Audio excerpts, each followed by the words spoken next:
From Bollywood dreams to Nollywood reality, building bridges, literally. Yo, Naya! Ever watched a Bollywood movie and thought, man, those bridges are fly? India's been killing it in the infrastructure game lately. We can learn a thing or two from our friends across the Indian Ocean. India's infrastructure boom holds valuable lessons for Nigeria's development dreams. Better roads, smoother flights, faster trains. That's the good life, right? It's about connecting people, boosting the economy and making life easier for everyone. So buckle up, my Nigerian people, because we're about to take a crash course in Infrastructure 101. Indian style. It's time for Nigeria to rise. The Taj Mahal ain't built in a day. India's infrastructure showstoppers. Let's talk about India's greatest hits in infrastructure.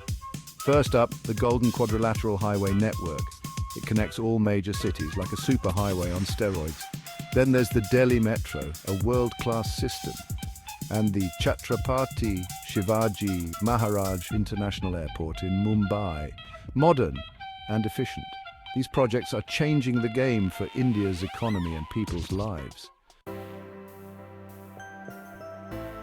Delhi's policy playbook, how India got its act together, mostly.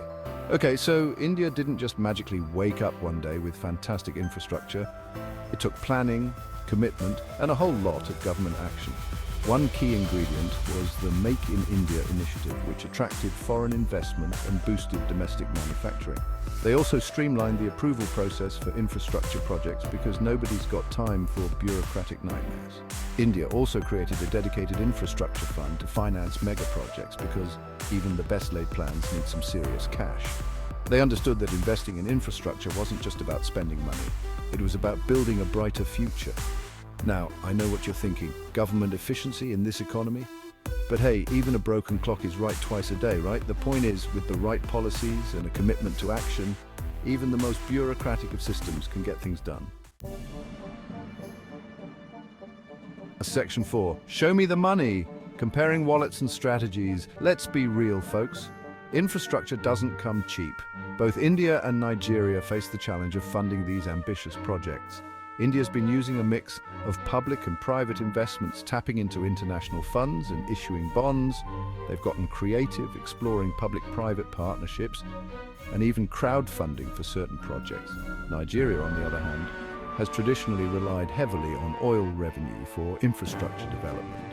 But with fluctuating oil prices and the urgent need to diversify the economy, it's time to explore new avenues.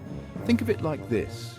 Relying solely on oil money for infrastructure is like putting all your eggs in one very fragile, very volatile basket. Diversifying funding sources is like investing in a sturdy, multi-compartment backpack, much safer, much more practical. Section 5. Niger's turn time to swap those Ankara prints for hard hats. So how can Nigeria take inspiration from India's infrastructure journey? First things first, we need a clear vision and a solid plan. Let's identify key areas where infrastructure development can have the biggest impact, like transportation, power, and digital connectivity. Next, let's get our finances in order. We need a transparent and accountable system for managing infrastructure funds, attracting private investment, and exploring innovative financing models. And let's not forget about the importance of skilled labor.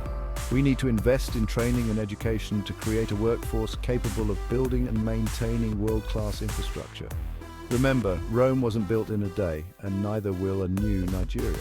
But with the right mindset, strategic planning, and a little bit of that Nigerian hustle, we can build a brighter future, brick by brick, road by road, and bridge by bridge.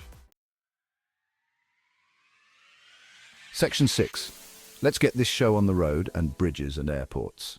This isn't just about building roads and bridges, it's about building a better Nigeria for all.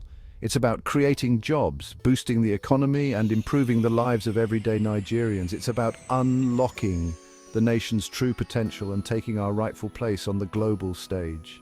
So, let's ditch the suffering and smiling narrative and embrace a future full of possibilities. Let's challenge our leaders to prioritize infrastructure development and hold them accountable for results. Let's demand transparency, efficiency, and a commitment to building a Nigeria we can all be proud of.